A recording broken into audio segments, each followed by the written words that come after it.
શિક્ષણ કારકિર્દી અને ભવિષ્યની નવી દિશા દર્શાવતું કેરિયર બોનાન્ઝા એજ્યુકેશન એક્સપો 2026 નારણપુરામાં યોજાશે। રાજ્યના અગ્રણી એજ્યુકેશન ફેરમાં વિદ્યાર્થીઓ, વાલીઓ અને શિક્ષણવિદોને મળશે એક જ સ્થળે અસંખ્ય તકો। વિદ્યાર્થીઓને યોગ્ય કોર્સ, યોગ્ય કોલેજ અને ઉજ્જવળ કારકિર્દી પસંદ કરવામાં માર્ગદર્શન મળે તે હેતુથી career bonanza premium education expo 2026નું આયોજન DK Patel hall, Sardar Patel colony, Naranpura ખાતે કરવામાં આવ્યું છે। 26-27 જૂન 2 દિવસીય આ એજ્યુકેશન એક્સપોમાં રાજ્ય અને દેશની અગ્રણી યુનિવર્સિટીઓ, કોલેજો, સ્કિલ ડેવલપમેન્ટ સંસ્થાઓ તેમજ વિવિધ ક્ષેત્રના નિષ્ણાતો એક જ પ્લેટફોર્મ પર વિદ્યાર્થીઓ અને વાલીઓને માર્ગદર્શન આપવામાં આવી રહ્યું છે। ધોરણ 10 અને 12 પછીના અભ્યાસથી લઈને graduation, post graduation, technical, management, healthcare, વિદેશ અભ્યાસ, સ્ટાર્ટઅપ અને ઉદ્યોગ સાહસિકતા અને ભવિષ્યના ઉભરતા કોર્સ અંગેની વિસ્તૃત માહિતી મુલાકાતીઓને ઉપલબ્ધ કરાવવામાં આવશે।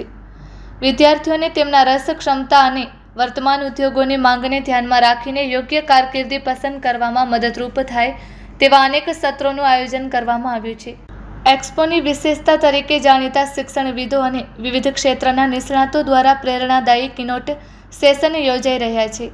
આ સત્રોમાં જીવનમાં સફળતા, બદલાતી કારકિર્દીની તકો, આર્ટિફિશિયલ ઇન્ટેલિજન્સના યુગમાં નવી શક્યતાઓ, મેમરી સાયન્સ, ટેકનિકલ અને હેલ્થકેર ક્ષેત્રમાં ભવિષ્ય તેમજ યુવા ઉદ્યોગ સાહસિકો માટે ઉપલબ્ધ તકો જેવા વિષયો પર માર્ગદર્શન આપવામાં આવી રહ્યું છે।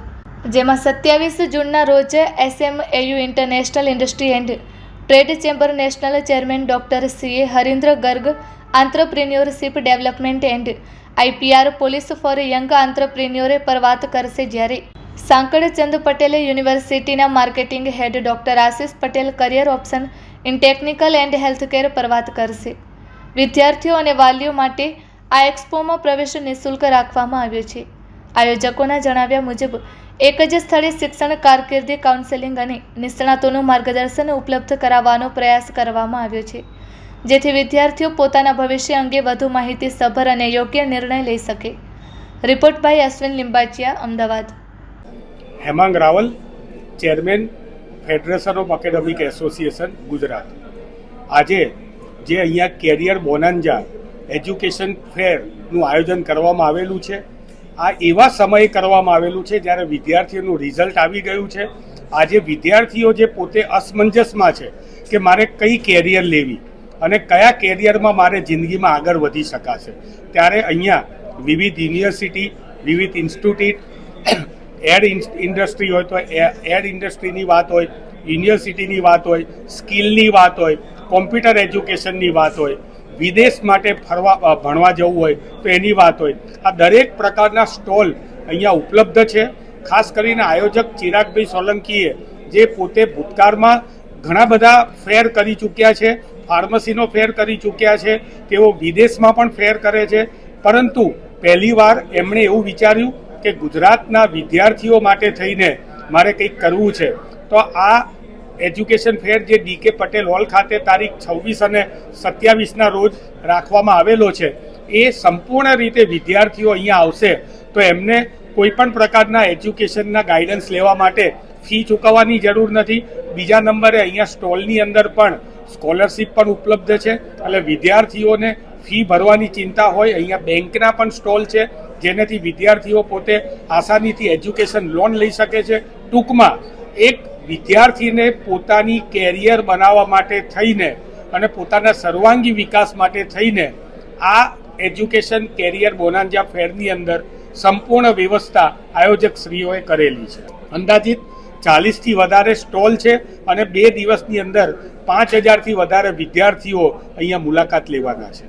Rasikbhai Patel, past district governor છું, લાયન્સ ક્લબ ઇન્ટરનેશનલનો, અને સ્કૂલ અને ક્લાસીસ સાથે સંકળાયેલો છું।